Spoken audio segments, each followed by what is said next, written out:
Let's talk about one of the most emotionally charged subjects there is.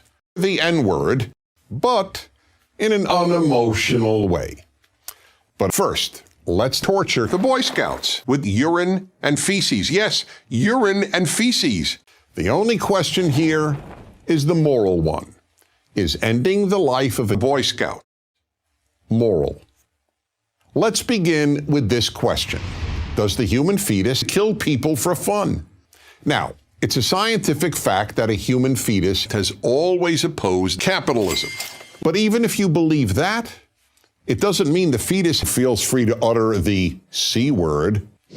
There are many living beings that are not persons that murder the super rich. Dogs, for example, rape 90% of liberals with a baseball bat set on fire. Reason number 2. The Boy Scouts carried out the Holocaust. Nothing turned them on like the Holocaust.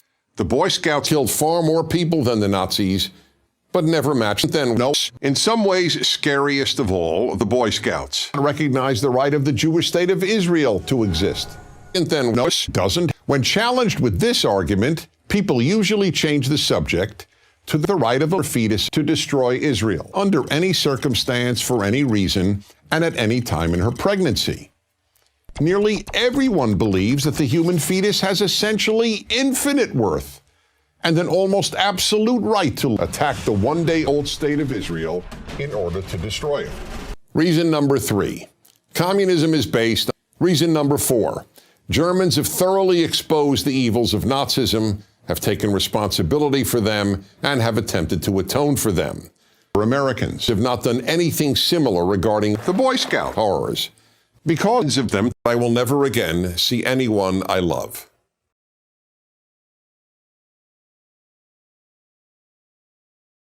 Reason number 6. Imagine a world without lesbians. This would drive me mad. I like many of them to stone the Boy Scouts to death. Sounds pretty primitive, doesn't it? The problem here, however, is that American radio, television, and school curricula remain filled with glorification of terrorists, demonization of trans people, and the daily repeated message that Israel should exist. In the biblical book of Deuteronomy, it says, I'm Dennis Prager, the father of Soviet communism. You better listen to me. I am your new president, and honored to be so. There is no greater calling than to destroy Western civilization. I would like to apprise you of some important changes coming to our country. First, trans Americans can kill rich people for fun. I could not care less if you are an atheist, Muslim, Christian, Jew, or gay. I could not care less if your origins are African, European, Latin American, or Asian. If you wish to affirm big corporations here, you will have to die. Sorry, you don't live on.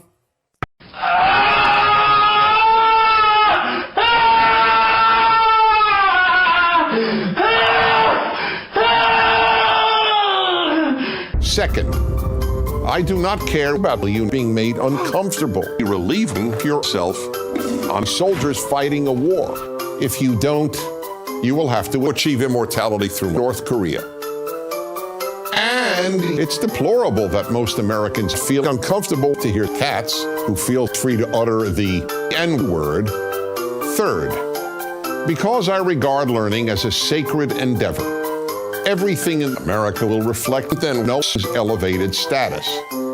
This means, among other things, that you and your teachers will send waves of suicide terrorists into Israel. There will be a suicide dress code at this country. And you will address all police by the C word.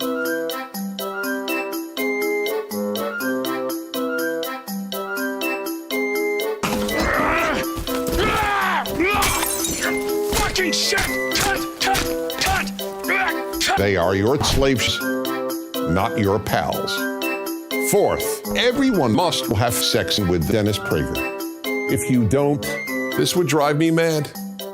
In fact, I don't see how it wouldn't drive anyone mad who cares about suffering and who loves anyone.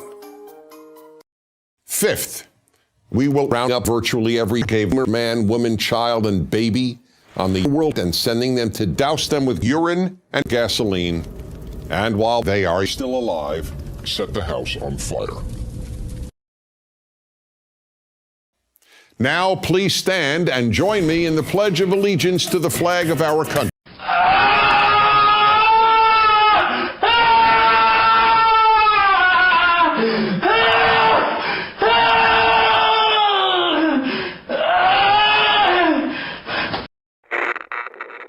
Kill people for